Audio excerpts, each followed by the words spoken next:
Hello, hello, hello, oh, oh, hello, everybody. How are we doing? Let me pull up my little Instagram and Substack. All right, Instagram's going live. Substack is going live, but I want to pull up the chat so I can see folks. There we go. Up 2 Substackers already. Excellent. Oh, 6. Hello, Substackers. Ashley Beese, Andrew. Excellent. All right, there we go. All righty. NJ, hello. All right, we're good here. Excellent. Good. We've got all of you guys. I'm going to start TikTok, and then we are ready. Hey, Justin. Hello, Ashley. All right. All right, going on TikTok, and then we're good. Hang on here. TikTok, boom. Switch the camera, boom. Boom. Woo-woo. Wee. Wah. Hola, Justine. Anyway, hey, visionary. Hey, guys. It is hump day. I guess it's Wednesday. 'Tis true. Oop, I think my arm for my microphone needs to be tightened again. It's starting to droop. I may have to take it off and tie it on again. Anyway, Sleepy Stalin. That's a good name for him. Sleepy Stalin is in China. I can tell on YouTube my camera is going, for some reason, the connection's going a little slow. Hopefully it'll catch up. I can tell there's a slowness between me speaking and the screen, but you know, YouTube, nothing we can do about it. Hello, TikTok. Hello, everybody. Welcome. John Aravosis here. Sip of water. We've got a good amount of news today. 94 in Colorado. That's hilarious. You guys, it's like either snowing or boiling hot. Yep, we've got hot weather coming here in a few days. Today was 70, which is very nice, or 73. Anyway, welcome, everybody. We got a good amount of news today. I will jump into in a moment. Otherwise, I'm trying to anything. I mean, nothing new otherwise. Yeah, everybody happy week. Lip sync is fine on YouTube. Okay, good. It was on my end. I'm noticing a lag when I'm speaking, which I think might be sharing it. I can just tell it's almost like the video is going a little slow or something, but maybe you don't notice because I know that I just said the word a fraction of a second before the screen. Anyway, all right, guys, let's get rolling. So I am John Aravosis in Washington, D.C., here to talk about the latest news. Trump, China, Iran, Ukraine, RFK scandal, all sorts of scandals. We're going to get rolling with those. As always, I do this for a living, so thank you for your gifts. You can certainly become a subscriber if you want a monthly subscriber on TikTok and YouTube, Substack, Discord, everybody. I've got a special show I do on Saturdays for you guys. So thank you, anybody who's there, Saturday at 11 a.m. So join us for that. Otherwise, I very much appreciate your gifts during my show. Thank you for the hearts, for example, Dario and Big Hawk and Yvonne and David. So thank you for those gifts as well. Actually, you guys were very nice yesterday. That gift yesterday was really nice. I thought it was, and then I left and I checked my stats and I was like, that was a very nice gift yesterday. So you guys were very generous. Thank you for that. Yeah, Super El Nino. They are talking about a very bad El Nino this year. So that's going to be fun. Anyway. All right, guys, let's get rolling here. All right. Hello. Oh, I'm yawning. I'm really tired. I'm still very tired. I got a good night's sleep last night. Thank you, Barb. I got a good night's sleep last night, and I am still like just exhausted. I don't know. All right, let's get moving. So, according to some experts, not a single China expert was brought on Trump's trip to China. Trump, as you may know, is in China the next 2 days for a summit with Xi, the Chinese leader / dictator. Trump brought his children. He brought some CEOs. He did not bring any China experts. He doesn't believe in experts, of course, because Donald Trump is Donald Trump. And honestly, how many experts do you need in order to sell out America? Trump can do that just fine on his own. What was interesting, and again, this is the stuff that matters to me, because it shows just how bad Trump and his people are, just how un-American they are, just how really psychologically ill they are, frankly. I want to show you something. This is a tweet from Trump's communications director, the head of all communications for the White House. So the person who's the boss of the woman who, Caroline Levitt, who gets on TV with the little cross and lies at the podium, her boss, who's this Asian American guy. He's kind of huge. Oh, hey, Tom. He's kind of huge and scary. And he gets upset with somebody for saying that there are no China experts on the trip. Now, Does he turn around and quote the actual China experts? No. Does he turn around and say, oh, well, in fact, there are China experts, so-and-so is there? No. I want to show you the tweet that this guy, keep in mind, this is one of Trump's top White House employees. He's the communications director for the whole White House, communications director, okay? The guy in charge of messaging for the entire White House. That's the tweet on the bottom he's responding to. This is what he wrote on the top. I'll read it, but I wanted you to see it because to me, seeing it in writing from the official White House account makes it even more horrific. He writes back to the guy. The guy says, not a single China expert. The president would normally have at least one National Security Council, State Department official providing briefings. Rather than saying, well, that's not true, we have a number of experts, blah, blah, blah, he writes, you have no idea what you're talking about, you slope-brained, mouth-breathing moron. Stop calling yourself an expert in anything aside from sucking. We'll talk about that in a second. Anyone that hires you, not many, should get an immediate refund and payment for wasting their time. This is a senior White House official. Not only does he sound like a child, not only does he sound like someone who frankly has mental illness, or at least maybe not mental illness, sounds like someone who has a psychological problem, who basically is stuck in the emotional maturity of a 12-year-old, right? I could see, or maybe a 10-year-old. I could see a 10-year-old talking like this, right? A 10-year-old boy who's angry and immature. What's interesting to me is even using the word sucking, which is a child's word, right? You're not an expert in anything other than sucking. You can't say that in any accent that isn't, actually, that's not even a 12-year-old. That's probably a 10-year-old or a third. Actually, Miranda just said a third grader. In America, a third grader would be like an 8-year-old. An 8-year-old boy would be the one that says, you're only an expert in sucking. Adults don't use the word sucking like that. They don't. Now, you will notice this tweet is written in Donald Trump's style. Other people noticed this. One woman on TikTok had a good comment in the comments to my video. And she said, everybody else said, he sounds like Trump. She made an interesting point and said, maybe he's the one writing Trump's tweets, right? I mean, Trump's an idiot. So we shouldn't put it, we're not exonerating Trump from writing horrific tweets, but this guy may be the one writing a bunch of the crazy ones because that's his style. But I mean, and guys, and again, I think it's important to point this out because I think this does hurt them in the polls. I think it does show people I've said this before. There is a hatred, a hate in these people, a venom. They hate everything. They hate everybody. I mean, they just, there's no love in these people. They don't seem to like anything. All they are is hate, hate, hate. And it's just like Donald Trump. It's childish hate. It's somebody who's stuck with the intellectual development and the emotional development of an 8-year-old or a 10-year-old. In America, it'd be a third grader, right? I mean, the other thing too is I have to say, the language doesn't make sense to me. Slope-brained, mouth-breathing moron. I don't know. I don't understand what slope-brained means. Is that an actual expression? I'm just curious, but is that an expression? I don't know what that means. Slope-brained. I've never even heard the expression before. You get it. And I'm pointing it out because honestly, like I said, this stuff matters. People need to be reminded as to just what a horrific presidency this is, how un-American this is, how that's supposed to mean Neanderthal, Chris said. Oh, is it? That's supposed to slope-brained? Slope-brained? I don't even know I literally don't know what it means. Like your brain has a slope on it. I just don't. Oh, a Neanderthal has a sloped skull. Oh, interesting. Okay.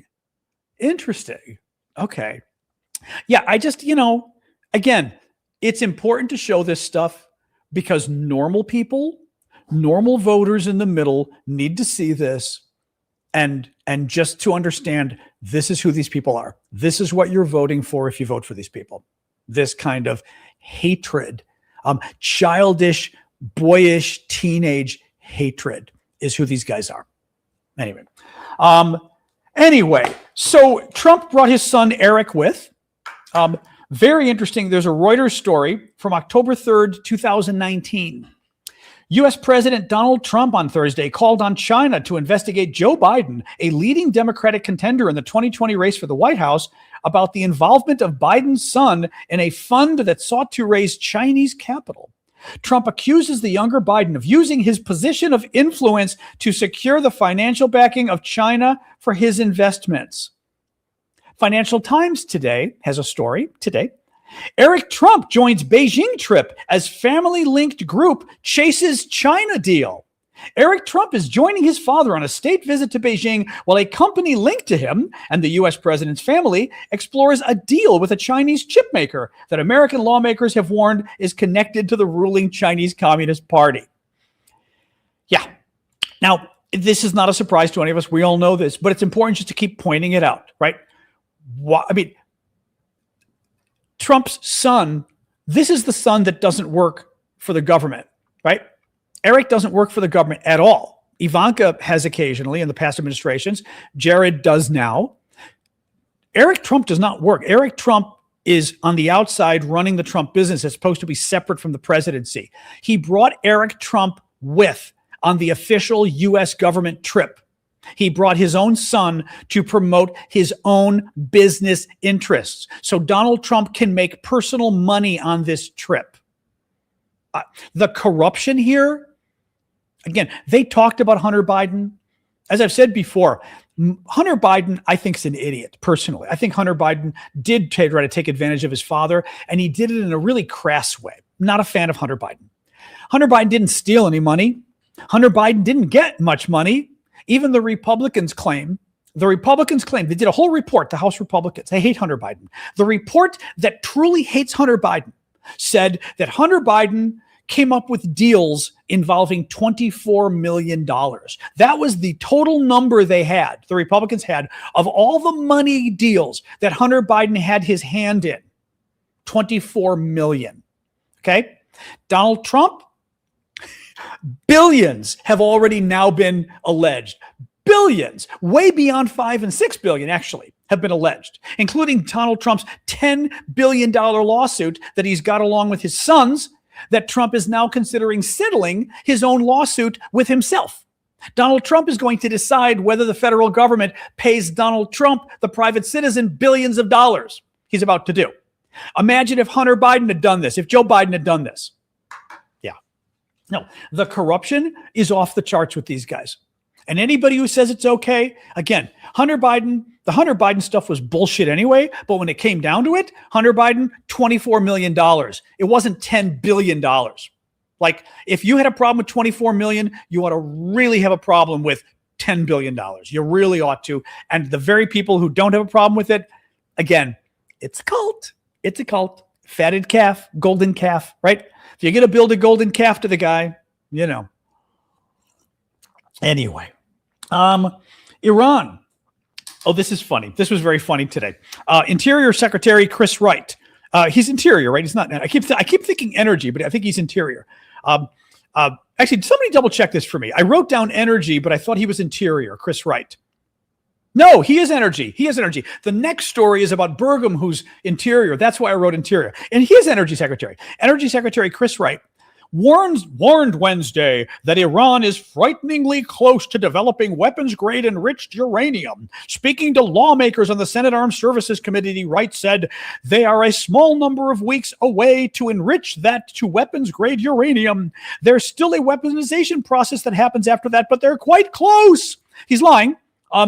But there's another couple points here. So he's Trump's energy secretary, and he says Iran is only weeks away from enriching the uranium to the point that they can make nuclear bombs.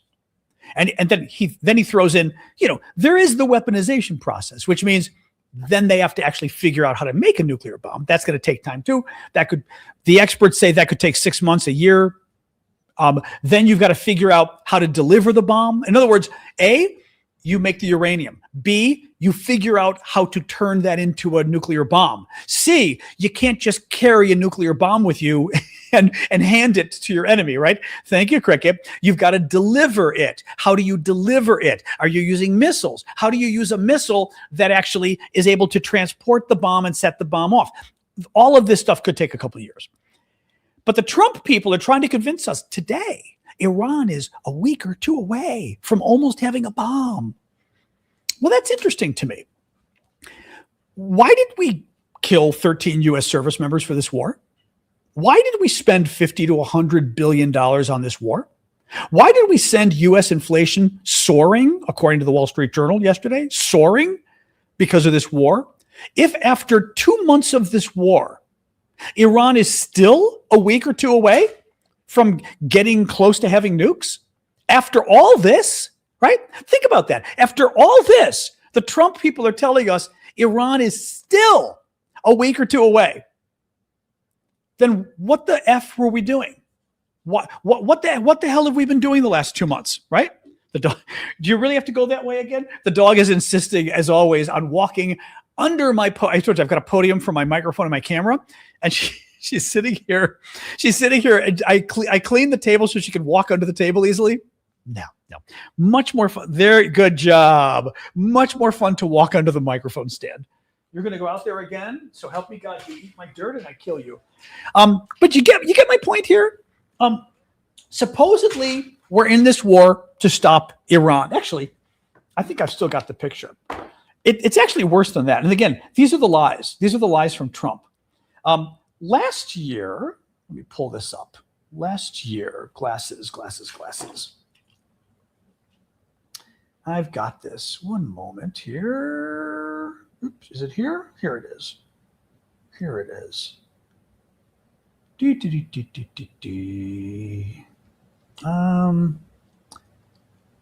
I'm hoping I can find it. It's funny. I had this earlier today, and now if I can't find it, I will live. But it's one of the pictures from. I had this though. It's one of the pictures from last year from the White House. Here it is. White House website. Iran, June 25th, 2025. Iran's nuclear facilities have been obliterated, and suggestions otherwise are fake news. Well, that's funny. If Iran's nuclear facilities were obliterated, why did we have to attack them 2 months ago? Right? I thought they were obliterated. Right? I'm confused. And if Iran's nuclear facilities were obliterated, how are they a week or two from almost getting nuclear weapons, which they claim now? So Iran's nuclear facilities were obliterated before we invaded, and then we invaded, and now that we invaded, spent $50 to $100 billion, killed 13 U.S. service members, sent U.S. inflation through the roof, and killed a couple hundred schoolgirls. Now Iran is suddenly back to almost having a nuclear weapon again, when before the war, their facilities were obliterated. So did Trump actually accelerate Iran's nuclear program by invading? I mean, do you get the lies from these people? I mean, of course, I know you guys get it, but the amount of lies coming out of Trump and his people, I mean, if you actually care about Iran's nuclear program, then you should, thank you, Sadie, then you should care about Iran's nuclear program. If you claim that you agree with Trump and you're very worried about Iran, because I've been telling people go, well, aren't you worried about Iran getting nukes? And I go, yeah, I'm very worried about Iran getting nukes. That's why I'm really pissed off that Donald Trump did this for 2 months, that sent my prices through the roof here in America. And now he's telling me it didn't make any difference for Iran's nuclear program? Then what the hell are you doing? Right? Oh, thank you, Diana. Oh, that's crazy. Thank you, Diana. Oh, Diana just got a really cool gift. I've not seen that one before. Thank you for that. Wow. That was fun. Thank you so much. I've never even seen that one before. That was almost like a transformer. I don't even know what the hell sci-fi. I do like my sci-fi. Anyway, you get it.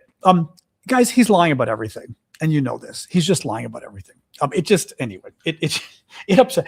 I expect it. I know he's a liar. It still bothers me. Interior Secretary Burgum. This was the story about the Interior Secretary. Interior Secretary Burgum, asked about inflation today on Capitol Hill, said, he gets asked by a member of Congress, do you agree most Americans are struggling right now to afford basic necessities because of rising costs? Burgum, Trump's Interior Secretary, responds, this administration inherited the highest inflation in 40 years. Thank you, Cricket. This administration inherited the highest inflation in 40 years. I want you to guess what the inflation rate was on the day that Donald Trump was sworn in as president. Give me your quotes on the screen, all of you, okay? What was the inflation rate the day, January 20th of 2025, the day Donald Trump took his oath of office? That was the highest inflation in 40 years, according to the Trump people, right? How much do you think the inflation rate was? A lot of you actually, the TikTokers know, a lot of the TikTok, I mean, kind of impressed actually. A number of the TikTokers know what it is. You're close, 303. It was 2.9%. 2.9% was the inflation rate, okay?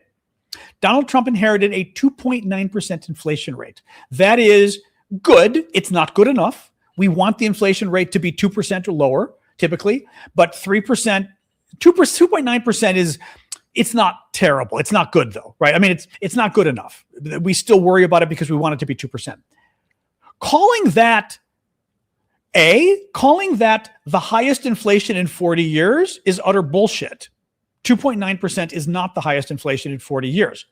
2, responding to a question about the concerns that Americans have about high prices by saying, well, you know, we inherited the highest inflation in 40 years, so it's not our fault. When you know exactly what happened. Inflation is your fault. Thank you, Julie. I still think they remind me of the Dorothy shoes, Dorothy slippers. You know damn well what happened, right? What happened was Donald Trump set his tariffs, and then Donald Trump invaded Iran. And that caused inflation to go through the roof. We know it. We know it. I mean, everybody knows that's what happened. I mean, Donald Trump even admitted it, right? Donald Trump is now rescinding some of his tariffs to try to get prices back down. Well, if Donald Trump's tariffs have nothing to do with prices in America, then how does he think rescinding his tariffs is going to get American prices down, right? Either tariffs have an impact on American prices or they don't have an impact. Donald Trump seems to think they do. After lying to us and saying, oh no, I'm raising prices on China, he claimed, right? Thank you, Tarad. He claimed, not on you, I'm raising prices on China. Now Trump admits it's on you. But again, these people cannot just sit there and say, yeah, inflation's a problem, and we are going to focus full time on fixing it. What they do is they say it's not a problem.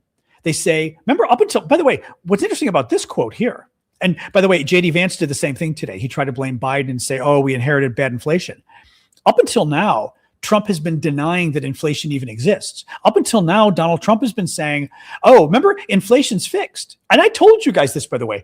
I told you a couple months ago when Trump was saying, oh, we've solved inflation. I said, that means he's not going to work on it. Thank you, Donkey. That means he's not going to work on it. When Donald Trump says the problem's over, it's him saying the problem's over. If a problem's over, he doesn't have to focus on it. He doesn't have to do anything to fix a problem that's already been fixed. Well, Trump believes inflation's already fixed. And now his people are saying, oh, no, it hasn't been fixed, but it hasn't been fixed because we got it from Biden. Well, first of all, we already know that inflation was a problem during the Biden years. Trump ran on it for president. Trump said, and I quote, he was going to get energy prices down 50%, 50. He was going to cut energy prices in half, Donald Trump said repeatedly. I played you that tape the other day. In fact, he's increased energy prices. Gasoline prices are up 60%. Diesel fuel is up like 100%. I mean, it's doubled because of Trump invading Iran. Again, the lies from these guys. There's also, I should have grabbed I almost was going to grab the video and I didn't. I almost was grab the video and I didn't, and I should have. Trump today, the White House, because Trump landed in China today, they put out a video that looked like a North Korea video. It was all the Chinese women, with their little Chinese communist uniforms clapping together as Trump was getting off the plane. And we're looking at it going, first of all, this looks like a communist propaganda video. Second of all, I'm not sure with what's going on in America right now that you want to be, thank you, Tarad, you want to be showcasing the fact that you're not here. The fact that, you're so proud of China. He also, oh my God, he said, I know Sasha's been walking around on the couch behind me. He also said about China, there was a quote from him. I think I grabbed it. I don't know if I've got it obvious here. Trump, actually, I do have it. You know what? I do have it because I saw the tweet when I was preparing my notes, and I grabbed it, and I forgot why I grabbed it. I looked at it and said, this is a long Trump tweet about China. Why did I grab it? I remember now why I grabbed it. Hold on. I think this is the one. Yes. He talks about bringing all the American business leaders to China, to open up China so that these brilliant people can work their magic and help bring the People's Republic to an even higher level. Former U.S. ambassador weighed in today and said, why is the president of the United States saying that he's going to China to help bring the people of China to a higher level? That's not his job. I would go one step further. I don't want China to reach a higher level. I mean, in a perfect world, sure, but China is our enemy. China is our number one competitor. China is a communist dictatorship. It's a bad place right now. People are nice. Place is bad. The president's job is not to go to China to make sure China's great again. They're literally our enemy. They're our economic enemy and they're our military enemy, right? We don't want them doing better. I mean, it boggled my mind. Hello, dog. It just boggles my mind. Not surprising, but boggled my mind that Trump would say that. What else we got? So New York Times wrote today, I mentioned it yesterday, but I'm still going to bring it up today. New York Times wrote today about Trump's IRS lawsuit. And they confirmed the story. Trump is trying or looking at settling a lawsuit with himself. Donald Trump sued the Internal Revenue Service for $10 billion with a B because they released his tax return. Somebody released his tax return. They leaked his tax returns, right?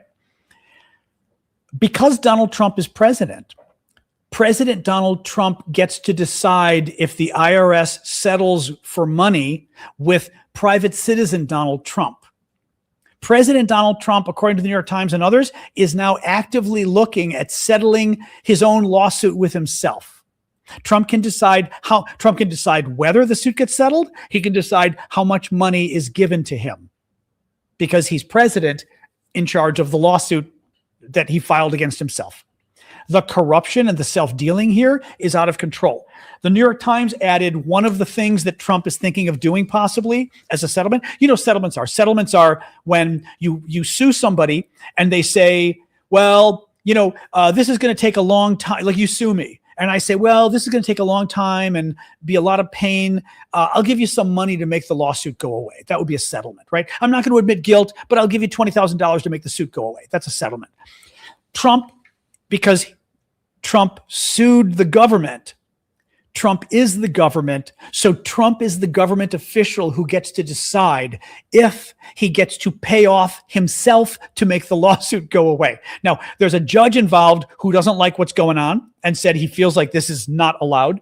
The problem is the judge told Trump's Justice Department to come back in a week from now, and explain why the judge shouldn't throw out the lawsuit and say this lawsuit's crazy. The New York Times article said, if the Justice Department if President Donald Trump reaches an agreement with private citizen Donald Trump in the next week, he can agree to pay himself off and it's too late for the judge to get involved. Because once the agreement's reached, nothing the judge can do. Thank you, Blue, for that. That's the concern with this story. Means they are actively trying to make the lawsuit go away this week so the judge can't do anything. Now, listen to one of the things, again, corruption. Listen to one of the possible settlement items that the Trump people might be looking at. One of the settlement options the Justice Department and White House officials are reviewing is the possibility of the Internal Revenue Service, these are our tax people, the IRS dropping any audits of Mr. Trump, his family members, or businesses, according to two people.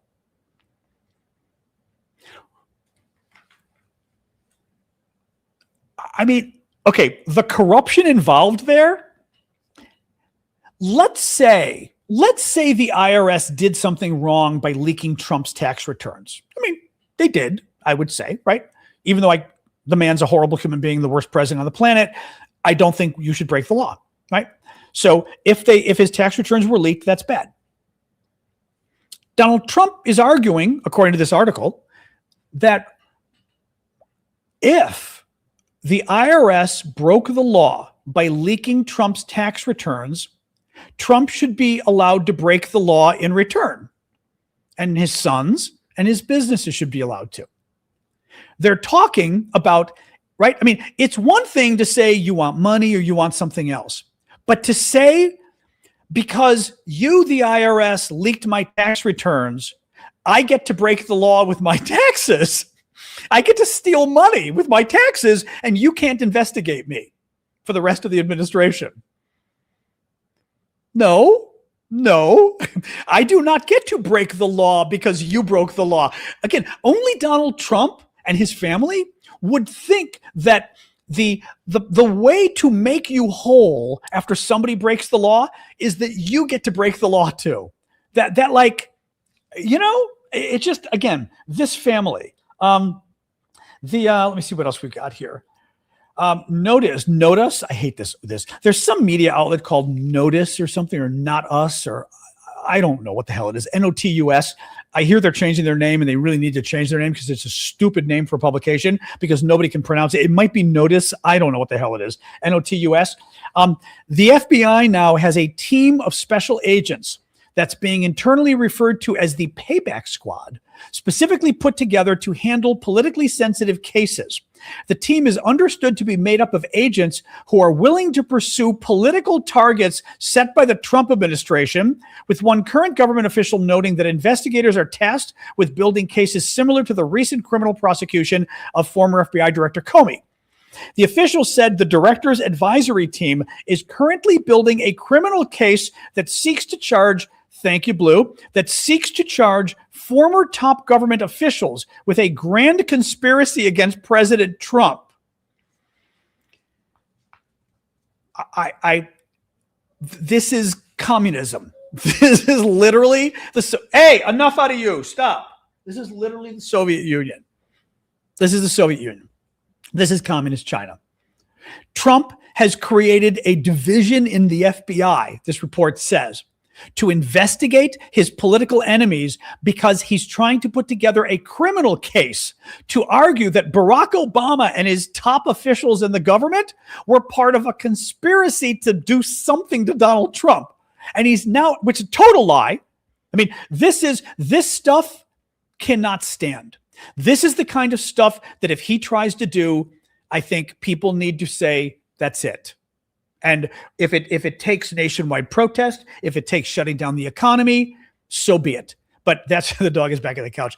That we do not sit back and let him decide that he is going to create that the man who clearly is having psychological problems, the man who's clearly suffering from dementia now, the man who has perverted our government to turn this into the Soviet Union, is now creating special. And by the way, those FBI agents had better get pardons because they're all going to prison and they're all going to be facing congressional investigations, and they all better have millions of dollars in cash, because by the time they're done with the hearings in Congress, even if they get pardons, you better have millions of dollars in cash because you're going to be in trouble. Every single one of these communists, for what they're doing, will be held accountable. If they've got law degrees, they can kiss their law degrees goodbye. But even if they don't, so help me God, Congress needs to rake every single one of these criminals over the coals for what they are doing, because they are destroying our democracy. They're destroying our country. I mean, this stuff is just, at some point, you know, the Europeans, we Europeans, always sort of know how to stand up to their government when there's tyranny. In our case, we kind of go, I don't know what to do. You know, in Europe, they'd just be shutting down the economy if they did it. In France, I know what they'd be doing in France. It just astounds me that they're able to get away with this stuff. This was interesting, actually. The Hatch Act. Yeah, good luck with the Hatch Act. The top Kennedy spokesman. So Robert F. Kennedy Jr., who's in charge of all our healthcare in America, but doesn't really believe in vaccines or anything else in science. His top spokesman resigned today, one day after the head of the FDA, the Food and Drug Administration, resigned, both for the same reason, because Donald Trump and Kennedy are loosening restrictions on candy-flavored vaping. Candy-flavored vaping exists for one reason, because you want little children to get hooked on vaping so they eventually grow up and either become tobacco users or vape users. It's the only reason they have candy-flavored vaping. Biden tried to get rid of it. Trump promised to bring it back. Kennedy wants to bring it back. The FDA, the head of the FDA quit yesterday. Kennedy's top spokesman quit today because they are trying to get children hooked on vaping. Yeah. I love when people say it's a lie. That person's leaving, by the way, TikTok. But I love when people say it's a lie. Really? Then why don't you tell us, why did Kennedy's top spokesman quit today? Because he did. Why did the FDA commissioner quit yesterday? Because he did. Right? Oh, now the sun. Really? Let me put up my curtain. The sun always does this weird, like suddenly the sun decided it wanted to come out.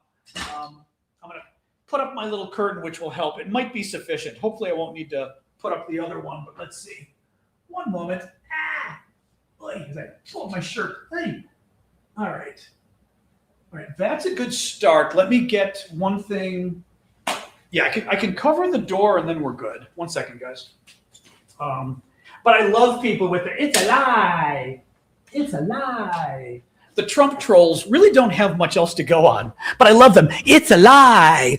Really? Is it a lie that the FDA commissioner quit yesterday and said he did it because you want vapes to go to children? Is it a lie that the top spokesman for RFK Jr. today quit and said he quit because RFK and Kennedy want children to vape? I mean, it's not a lie. It literally is Googleable.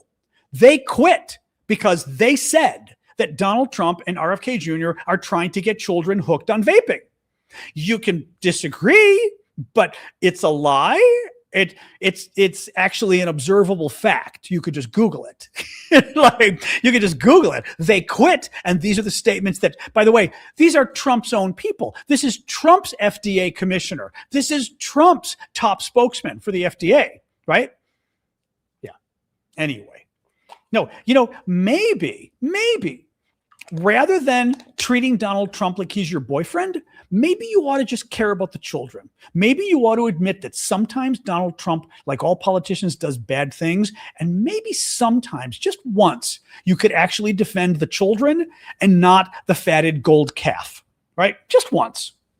What else we got?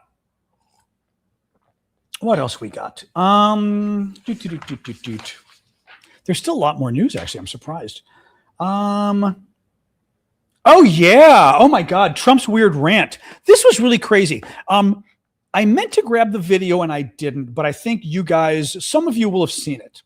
Mitch McConnell, U.S. Senator, Republican, very old, not quite there anymore. And he's at a hearing yesterday. And one of Trump's appointees was, I don't even remember who was there. Did anybody know? Was it Kennedy? Was it RFK at the hearing? I don't remember. It might have been RFK at the hearing. I don't recall. And there's a hearing going on, and the secretary needs to go somewhere. There's something going on. He's got to go. You got to go. And Mitch McConnell he's just gotten very old. And McConnell says, well, Senator Murkowski, Republican, maybe you could, the dog really is like showing herself tonight. My dog is like on the couch showing, you can't see over here. On YouTube, you can see she keeps popping up. McConnell says, Senator Murkowski, please, if you could maybe wrap up your questioning and then we could let the secretary go because he's got to go to some meeting or something. And McConnell's staffer comes up behind him, and I have been this staffer. This is what staffers do. Comes behind him and says, actually, senators so-and-so, and so-and-so are waiting to question the witness. And McConnell didn't understand. He goes, wait, what? And he said, no. He said, senators so-and-so, and so-and-so are still waiting to question. They're in line to question. You don't want to end the hearing now. And McConnell said, oh, well, okay, I've got to go. But he said, but Ms. Murkowski, whatever, would you take over for me? So he goes. Now, McConnell was clearly not doing well, okay? What the staffer did is exactly, I was that staffer. You go to hearings and you talk to your boss and fill them in. And in McConnell's case, because he's not okay anymore, he's too old and sick, clearly, the staffer literally literally control. I'll have to tell you my staffing stories at some point. I had a good one. I have one that I'm very proud of, actually. Well, so what the staffer did was right. McConnell needed help, and McConnell was literally wrong because you can't end the hearing when there's 3 Democrats waiting to ask questions, right? You just can't do that. So the staffer was right. Trump wrote a 2-page, oh wait, wrong one, wrote a 2-page tweet about the staffer. Livid, attacking this, hold on, where is this crazy thing? Hold on. Here it is. Trump, and again, with Trump, you got to look at the quantity too, right? The quantity of stuff, including the guy's picture, he attacked this staffer and said McConnell should fire him. The president of the United States attacked a long, dementia-laden screed with the staffer's picture and saying he's a Democrat, he hates Trump. People checked out who the staffer was. This staffer who hates Trump was actually a top Trump political appointee at the Pentagon before he worked for McConnell. He literally was a top Trump political appointee, and Trump has no idea who he is. So Trump goes, "Oh, he's a Democrat. He has Trump derangement. He's an anti-Trumper, never Trumper." Oh, he's actually a very pro-Trumper. Sadly, he literally worked for you at the Pentagon, right? I'm going to read you some of this tweet because it's so fucked up what Trump wrote. And again, this is sort of the theme of today's show, is just how mentally deranged this administration is, okay? Again, McConnell was at a hearing, running the hearing, and got confused and tried to shut down the hearing. And McConnell's staffer came up and said, "Senator, actually, we've got 3 senators that are still in line to ask the witness questions. This senator, this senator, this senator." Now, I'm going to read what Trump said here, okay? Here, I'll get my wig here. We'll get the wig. All right. "The guy that came up to Mitch McConnell today when McConnell thought the hearing was over and started speaking in his ear for Mitch to belatedly introduce some other people, all Democrats." See, Donald Trump doesn't want, because they were only Democrats in line to speak. Trump wants to shut it down because Trump doesn't believe in democracy. Like, that's literally not the way the Senate works. You've got to let each member ask their questions. That's the way it works. "And by doing so, made Mitch look foolish and completely out of it. Should immediately be fired. This was a case where Mitch wasn't confused. He just didn't understand why he was being asked to do something when it was too late, and people were wrapping up to leave. They wanted to go home. His name is Robert Karam. He's a never Trumper and was grandstanding, trying to show how important he was. Karam has tremendous Democrat support, far greater than he should have, and is praised relentlessly by Obama's people. He is probably the reason why Mitch McConnell is stupidly opposed to terminating the filibuster and refuses to help with the 97% issue, the Save America Act. Fire the bum." And then puts his picture out there. He's going to get this guy killed, is what he's going to get. Trump has no idea what's going on. Trump doesn't know who this guy is. Trump doesn't even remember that this guy was one of Trump's top political appointees at the Pentagon. Trump goes, "Oh, he's a Democrat." No, he was actually, Donald, one of your top political appointees at the Pentagon. Like, he's actually not a Democrat. He's not a never Trumper either. He's a Trumper. That's the reason you picked him as one of the top Pentagon officials, right? But also to go after this guy publicly. This is the kind of, and again, it's going to get this guy killed. It's going to get somebody like this guy killed. It's the violence inherent in everything Trump does. It's just really, man, it blows my mind. Actually, I will tell you my quick Hill story once. So you appreciate what the job of staff is. My boss had decided, I was there, early 1990s, and I was there during the first Gulf War. And my boss knew a man whose son was one of the hostages that Saddam Hussein had taken, a bunch of foreign hostages, Western hostages, but Americans included, and was using them as human shields at various facilities so that we would be afraid to bomb, this kind of stuff. And one of them, I'm forgetting his name now, Tom, what the hell's his name? It'll come to me. Nice guy, actually, very nice guy, but a son of the friend of the senators. And the senator decided, I worked for Ted Stevens of Alaska, I was a Republican back then, wanted to basically pass legislation that would give federal health benefits to the hostages, so that when they were released, because back then there was no Obamacare, if they probably lost their jobs or whatever, but the concern was they wouldn't have health insurance and they would need health care. So he gave them health benefits. And it was very nice, but we had to get it passed. And to get it passed into law, you have to go and negotiate with the House and the Senate, all this stuff. Well, there's this conference committee, this meeting where the House and the Senate gets together and they negotiate differences in legislation, right? And the Senate legislation had my boss's legislation in it that I helped write. I did write. The House legislation did not have it because the House didn't have it, right?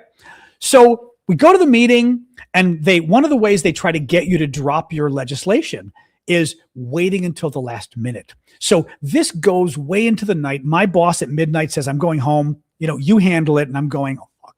And he says, well, I've got Senator Boren. I think was it Boren?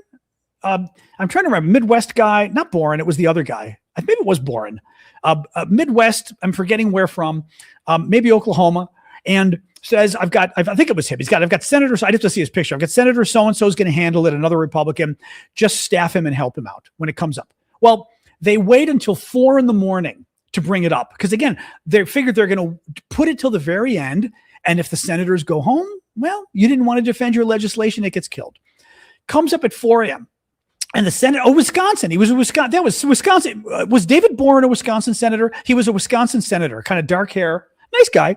And the senator sits there and goes, okay, like, who's with Steven? Me, Senator. I said, okay, Senator, so here's what this is. And I'm trying, because he doesn't know what it is. He's sitting there debating 100 pieces of not even 100, 1,000 amendments this guy has to debate, right? So he doesn't know what it is. And I start to tell him, okay, so this is legislation to help the hostage. He goes, no. As I'm debating the other guy was David Obey, who was chairman of the House Appropriations Committee, also Midwest. I forget where, maybe Minnesota. I forget where exactly. Obey was a very scary guy, very smart, maybe Michigan, very smart guy. And Obey is now debating the senator I'm helping out and trying to say we don't need this legislation, right? So I start to, it wasn't Boren, well, Oklahoma, but Boren was Oklahoma. This was Wisconsin. This was a Wisconsin senator in 1991 or so. I'm forgetting where. Actually, Obey might have been Wisconsin. This may have both been Wisconsin, actually, because Obey, it doesn't matter. So I start to tell the senator I start to tell the senator, Obey, Wisconsin, what's going on with the legislation? And he goes, no. Just tell me in my ear what I'm saying as I'm saying it. And I looked at him and I went, what? And his staffer comes and goes, he's going to speak, but you're going to tell him in the ear what to say, and he's going to repeat what you're telling him. I said, you're kidding. He goes, no, just do it. I said, okay. And literally the senator is here and I'm back behind his ear. Again, imagine his head is here and I'm at his ear. And the other guy goes, okay, what is this stupid thing? And I'm like, okay, this is legislation to help the hostages. And as I'm saying it out of his mouth, he goes, this is legislation to help the hostages. And I go, the 51 hostages that were taken by Saddam Hussein, the 51 hostages taken by Saddam Hussein. He's repeating every word I'm saying. It was Kasten. That's who it was. Thank you, Flaming. It was, wait, was Kasten a Republican? I'm forgetting now. I think it was Kasten. If Kasten's a Republican, it was Kasten. He's repeating every word I'm saying verbatim. And it's freaking me out because it's kind of like when you hear your own voice, it confuses you. He's not talking. He's just repeating. So I'm now freaking out even more thinking, oh, Bob Kasten, thank you. That's who it was. I'm thinking, oh my God, I have to get this right because he's literally repeating everything I'm saying. We're going for 5 minutes. And Obey was very, very competent, kind of an asshole, because he was very gruff and mean and smart and Obey is arguing with him, but I knew the story inside out. So Obey kept saying, and I'm like, well, no, that's not true. Well, how's it paid? Well, it's going to be paid for by Finally, Obey goes, all right, we'll do it. And and the senator turns to me and goes, damn, you're good. And I'm sitting here like sweating. It's 4 a.m. And I was like, thanks, Senator. Oh, God. And then I forget who, somebody comes up to me. It was either a member of Congress or another staffer comes up to me and goes, why were you bothering Senator Kasten when he was trying to speak? And I literally go, bothering? Do you not know what was going on there? I said, I was not bothering Senator Gaston. I was even telling you, I'm like, flushed. It was an insane experience. But it was amazing because literally I got to debate the chairman of the House Appropriations Committee and win the fight against him. It was amazing. But this is what congressional staff do. I mean, they are incredibly powerful. It is impossible for their bosses to know everything, because there's too many issues. So they have to rely on staff to be the experts because they've got too many other issues going on. So they have to rely on staff, and the staff are the experts, just like in a business or anywhere else. You've got top experts on various things, and they're there to, So when I see that guy coming out to McConnell and going, no, Senator, actually what's going on with the hearing is we've got 3 more senators that have to speak, so-and-so, so-and-so, so-and-so, then we can wrap up. He's not interfering. The staff, I don't want to say the staff runs the show, but the staff is incredibly important. I know I got to write that book. The staff is incredibly important for running things. That's what that staffer was doing. And McConnell showed why you need his staffer to do what he did. Because if he had tried to shut down the hearing, the 3 senators would have gone, wait a minute, what's going on? And then McConnell would have gotten even more confused. So you had to have the staffers go, Senator. And by the way, McConnell is losing his mind. If McConnell was aware of what was going on, as soon as the staffer said, Senator, we actually still have these 3 senators that have to ask questions, a normal senator whose brain was there would have said, I'm sorry. Okay, yeah, we'll finish with those 3 and then we'll wrap up. That's it. And you'd be done. And if you were really desperate, you could say, you 3, if there's any chance you could go a little quicker, you've got your time, but if you could go a little quicker, I'd appreciate it, right? And then you do what you can. That's what you do. But for Trump to go after the staffer, man, I don't want to say it's not just staffers though, because the bosses are very good and the bosses are what keep things working. But it's kind of like the head of an agency in a way. The head of the agency cannot know every issue. You know what I mean? They've got staff that are the experts in the issues. A Senate office or a House office has fewer staff, but you have the same number of issues, right? The state of Alaska, those Alaskans deal with every federal issue. We've got to have staffers that can work on Medicare, staffers that can work on aviation, staffers that can work on education, immigration. I mean, you've got to have every issue covered in a small office. The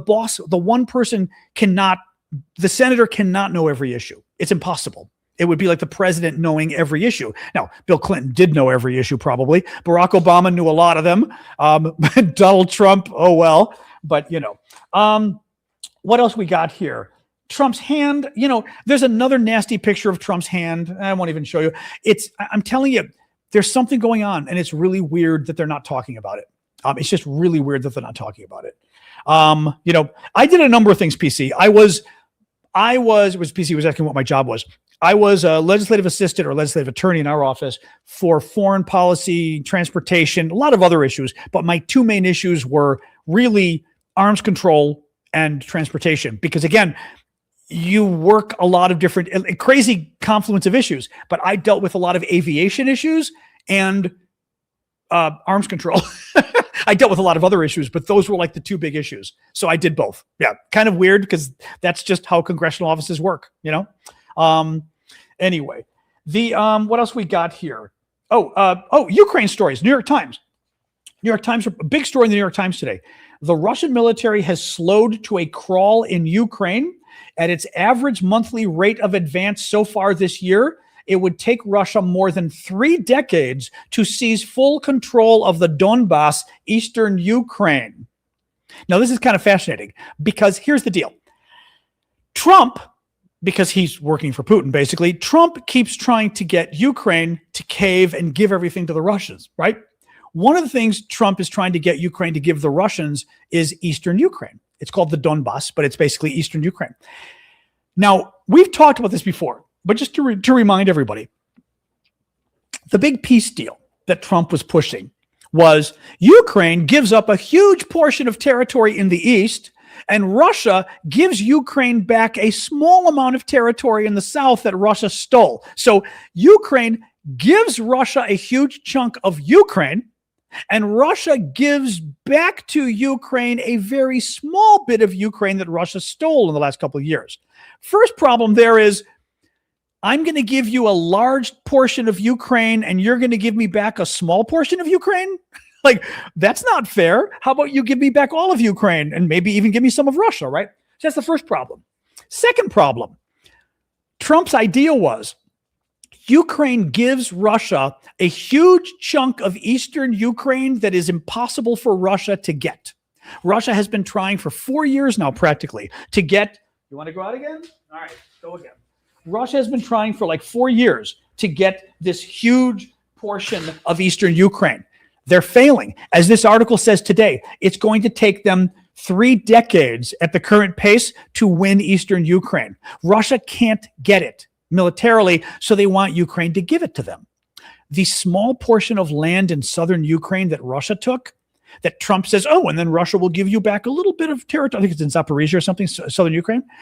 Russia will give back a small portion of land. It's a small portion of land that Ukraine is already winning, that basically eventually Ukraine will win and get the land back. So Ukraine gets land it would have won anyway, and Russia gets land it could never win. But this is why this article is so important, because it shows you just how effed up this entire peace process is with Trump, because Trump just wants the war to end. So A, he can have a good relationship with Putin and get lots of Trump towers in Moscow or whatever. But B, he can claim, I solved another war. Give me my Nobel Prize. Because he keeps lying about all the wars he claims he solved. And he hasn't really solved any wars at all, but he likes to claim he has, and he wants to claim another one. So that's what's going on with that. Bulwark. This was from the Bulwark publication on drones in Ukraine. Anywhere between 70 and 96% of Russian casualties are now caused by drones. In March, Zelensky said that among Russian forces, out of 100% of losses, 62% are killed and 38% wounded. This ratio is astounding. In modern warfare, there is usually a killed to wounded ratio of between 1 to 3, 1 to 5, meaning for every one person killed, 3 are wounded, or troops killed, 3 are wounded, or 5 are wounded. So you get 1 killed to 5 wounded, 1 killed to 3 wounded. In Russia's case, it's 2 killed to 1 wounded. Horrific casualty rate. The current rate of about 1,000 total Russian casualties per day translates to 620 dead per day, 18,600 dead per month, and 226,300 Russian dead per year. I mean, these numbers are horrific. If Ukraine can achieve their goal of 50,000 Russian casualties per month, that translates to 372,000 Russians killed in action per year. Reaching that goal is predicated on boosting drone production to 10 million first-person views per year. Politico reports that a potential deal to test Ukrainian drone technology in the U.S. is being negotiated between the Pentagon and Ukraine. Very funny, since, Trump a month ago, we don't need Ukraine's help with drones. We know everything, except the Pentagon is now negotiating a deal with Ukraine to get help for the drones. U.S. Secretary of Defense Pete Hegseth said during a U.S. Senate hearing that the Pentagon has sent additional personnel to Ukraine to study the use of drones in combat conditions. Oh, I guess Ukraine does have some of the cards. Who knew, right?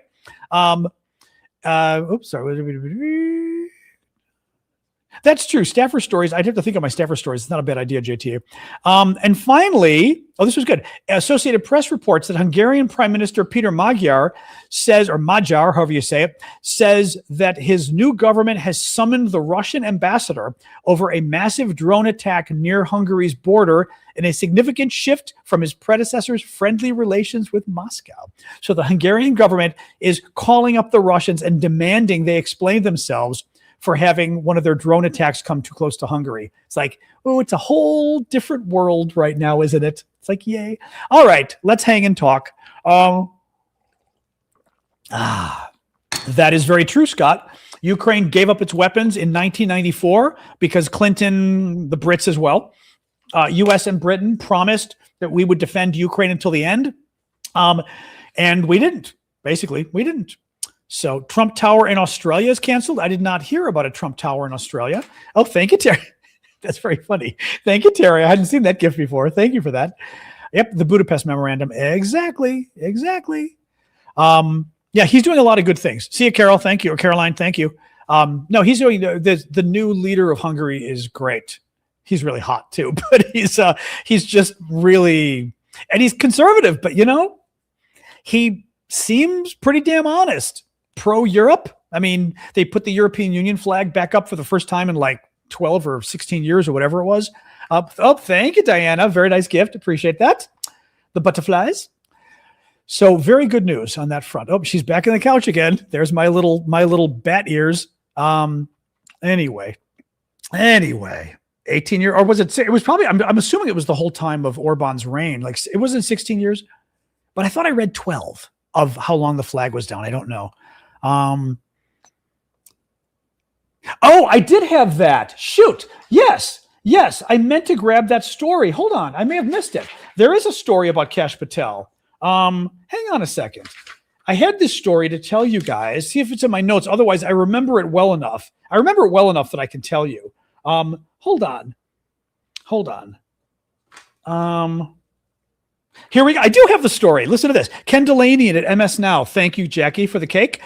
Ken Delaney at MS Now. FBI agents say the FBI under Kash Patel has been gaming the vaunted most wanted fugitives list. The FBI's most wanted list, I don't know, in America, it's pretty famous. It's the top 10 evil villains we want to catch, and their pictures go up on the wall, and it's a famous wall at the FBI. And they're like Osama bin Laden was one of them at some point, right? I mean, now it's going to be, Barack Obama or whatever with Trump. But under the FBI, when it wasn't a police state, when they were actually law enforcement, it was real criminals like Osama bin Laden. So FBI agents say the Bureau under Kash Patel has been gaming the vaunted most wanted fugitives list to make the arrest statistics look good. Patel has repeatedly boasted about recent successes in capturing fugitives on the list, but insiders say the Bureau is putting people on the list that officials know are about to be captured. They're about to capture people. And Patel goes, put him on the list, because now he's on the list and then we'll capture him. And Patel can say, oh, we've captured 50 people from the most wanted list. No, you captured 50 people that you put on the most wanted list because you knew you were about to capture them. The corruption of these people.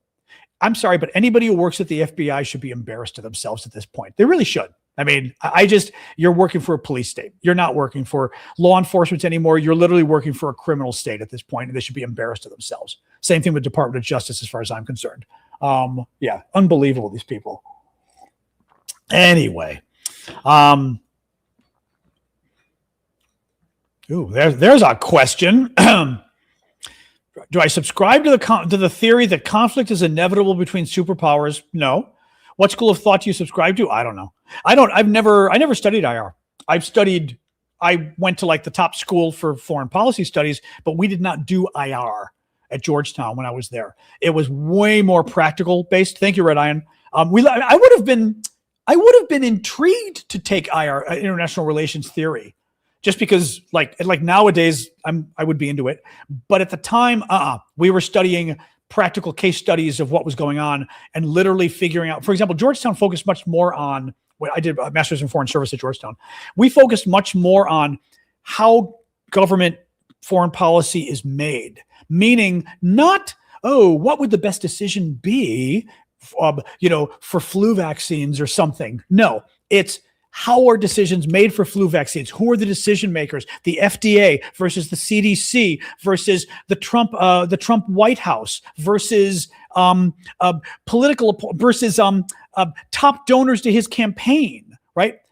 We would, it was really interesting, but we would do case studies looking at Congress, actually, that would be one aspect too. Who are the players and how are decisions made so that you can hopefully make them? Because it's not enough to be an expert in an area. You have to literally understand how government decisions are made, or you're never going to get your way. Anyway, so we never got into international relations theory. Personally, I don't believe there has to be conflict between superpowers. No. I do remember there was a little theory. I remember, we're talking 1980s here. I remember one of the theories promoted was, actually Madeleine Albright may have mentioned this one because she had her as a professor and sort of advisor back then when she was at Georgetown. was the condominium theory. And the idea was the US and the Soviets divide up the world like a condominium, right? Condominiums are apartments, basically apartment building, for lack of a better explanation for those of you abroad. And the idea is we divide the world is one big apartment building, and we divide the world up, right? And, the U.S. controls the third floor. Russia controls the fourth floor. The U.S. is in charge of the east wing of the apartment building. Russia gets control of the west wing. But it's the idea of Latin America is America's territory. Africa, part of it is Russia's. It's that kind of concept. Or back then, Russia got Eastern Europe. We got Western Europe. That's the condominium theory. And it's actually not, that was post-war Europe. I was going to say, I don't think it's a particularly immoral theory, because it's one thing to say that's the way it should be. It's another to say that's the way it is. That is the way it was after World War II. I mean, that's the way it was, right? The Russians controlled parts of the world. We controlled parts of the world. Certainly Latin America was an American area of interest, whether you like it or not, it was. So you had sort of things like that controlled things. And the idea was, now I think condominium theory would probably go one step further and say, we have areas of interest and we should stay out of the area of interest of the other guy. Let the Russians screw over Eastern Europe. Let the Russians screw over parts of Africa. Let America screw over parts of Latin America, to kind of let us overthrow our governments, you overthrow your governments, and we leave each other alone. And the idea was it was a peaceful accommodation in a way, I think. So, I'm not a big fan of peaceful accommodation. Cuba gets interesting because Cuba was Russia's vassal state, but it was Latin America on America's border. So America would never accept Cuba as being, oh, that's Russian, so it's okay. Like, it was too close to America. But any case. But no, I don't think superpower conflict is necessarily a guarantee, not necessarily, but you're always at the risk of it, because you've got to stand up to them. You got to stand up to the Chinese. You got to stand up to the Russians and say no. Like in Ukraine, we said no. And sometimes that means we get into quasi conflict like Ukraine, and that's too bad. But I don't think it's inevitable. No. First of all, it depends what's inevitable anyway. Is war inevitable? Is conflict inevitable? It depends. Conflict, maybe. Are we having conflict in Ukraine? Kind of. But we haven't had a war with the Russians ever? The Russians helped the Germans, but we weren't at war with them. Yeah, it depends what he means by inevitable. And also, what is inevitable? She is just on a roll today, popping up my dog and back. It depends what he's calling inevitable. What kind of conflict, right? Conflict, meaning we don't get along and we fight a lot. Yeah. Right? Conflicts. Is this a conflict we're having in Ukraine? Maybe. Yeah. Surrogate wars. Well, sure. We're going to have surrogate wars at some point. Yeah. I don't know. Interesting idea, but thank you, brown-eyed girl. I still think they look like Dorothy's slippers rather than Michael Jackson's. Alexa, lower the temperature 1 degree. Actually, I need to make sure, although I think my thermostat is, make sure my thermostat is set to the other, since the sunlight's coming in now, make sure it's set to the other, although I may want to close the show's almost over. Oh, good. I've got it set to the other. I've got a satellite thermostat because the sunlight is hitting my thermostat, but I set up a satellite one that's over back on my display case over here so that it gets the real temperature of the room. So that's okay. Anyway, we only got a couple more minutes anyway, guys. We'll hang out a couple minutes and then we're going to go. But yeah, it turned nice and sunny today all of a sudden. I hear you. I know. Oh my God. Life is so hard to be you. Oh my God. Anyway. Oh, I don't know. I never did IR. And it's been far too long that I've paid attention to that degree. I couldn't tell you who to pay attention to now. Although I do need to read that Kagan piece. Is it Robert Kagan, I think? Or is it Robert Kagan or somebody else who wrote the piece in the Atlantic, I think it is, about Iran that everyone's talking about because he's kind of conservative, but saying that he thinks it's kind of a mess that we lost, which I've got to read that. I hear you. I know. Anyway, Ooh la la la la. But yes, Robert Kagan. I think it's Robert Kagan. Yeah. But is it in the Atlantic? I think. Do I think Russia will attack Hungary? No. How will they? They can't get there. They'd have to come through Ukraine to do it. Russia's not happy about Hungary, but I don't think there's anything they can do about it. Now, Russia could try to kill him. I mean, that's the kind of stuff I wouldn't put beyond Russia, right? Try to have him assassinated. There's lots of things like that they could do, but I don't think they can just invade at this point. Ukraine's neighboring, but Russia's not in Western Ukraine. And yeah, no, they're gonna screw around with Hungary, but Belarus isn't there either. Belarus is bordering, if I remember my geography, Belarus is bordering Poland and Ukraine. It's not really near Hungary. Nothing's bordering. There's nothing evil bordering Hungary, so the Hungarians are safe. I mean, they're safe. The Russians are still going to mess with you, and Orban and his people are still Russian puppets. So, there's that risk, of course, Excuse me. Oh, that's interesting. I don't know about that one, Doughboy. Yeah. Oh, I know what you're talking about. Yeah. That was done last year. Yeah. There was a scenario, a war game. I don't remember if it was Pentagon or was it European. I think it might have been European when they did a Russian invasion of the Baltic states, and I think the Russians were going for the gap. I always say Fulda. It wasn't Fulda. Fulda was was Cold War with Germany. You know what I mean? The gap, the corridor in between Lithuania, Poland, Kaliningrad. Somebody help me. What's it called? Right? Suwalki. I like Souvlaki. I do like Souvlaki. That's cute. Suwalki Gap. And the war game showed that the Russians using only, I've been to Russia twice. I've been to the Russian, I've been to the Soviet Union. That was a lot of fun. The war game showed that the Russians were able to take the Suwalki Gap with only 15,000 men. Because the whole point was Russia's stuck in Ukraine. What could they really do? And they basically had the Russians just invade and take this part of land. And within a couple days, they did it. And because people were playing, it was a NATO war game. Yeah. I want to say, I thought the war game was in Europe. Yeah. It must have been NATO. Yeah. Very scary thing. Very scary. So I don't know. Amanda, if anybody's there, we do have a little troll over. Maybe you got him already. We got a little troll over at Twitch today. Although the troll doesn't speak English well, so they're trolling poorly, which is funny. But if you read between the lines, you go, oh, they're a troll. But fortunately, they're not making sense what they're saying because their English isn't good enough. I do like a Souvlaki Gap. That's pretty funny. Exactly. My last Greek restaurant has Souvlaki Gap. Anyway. All right, guys, we're pretty much going to close up anyway. But if anybody's around, if any of our Twitch people, thank you. As you can see, they didn't really speak English well enough to be a really good troll. But when you read carefully, you went, oh. But they called me a Russia fabe.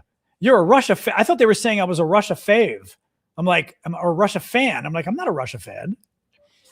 Very funny. Oh, well, bye-bye. Yeah, the Souvlaki. I like Souvlaki Gap, though. That's pretty good. The Souvlaki Gap. We all have a Souvlaki Gap. Anyway. All right, guys. Oh, I'm going to head out. Good night, Jeffrey. Yeah, 7:15, 7:16. Russophobe. Yes, you're a Russophobe. Proud of it. With Greek fries, exactly. All right, guys. I'm gonna call it quits. Thank you for joining us tonight. I will be back tomorrow, obviously Thursday night, 6:00 Eastern. We do our usual. We'll go through all the news of the day, whatever it is, discuss it, debate it. My dog will beg for food. She wants her treat. I know life is so hard with your mouth covered in dirt. I bathed you a week ago and you're already looking a mess again. What is it with you? I know. You're going to need a haircut too, by the way, don't you? I could pick you up and show you off, but you'll get very pissed if I do that.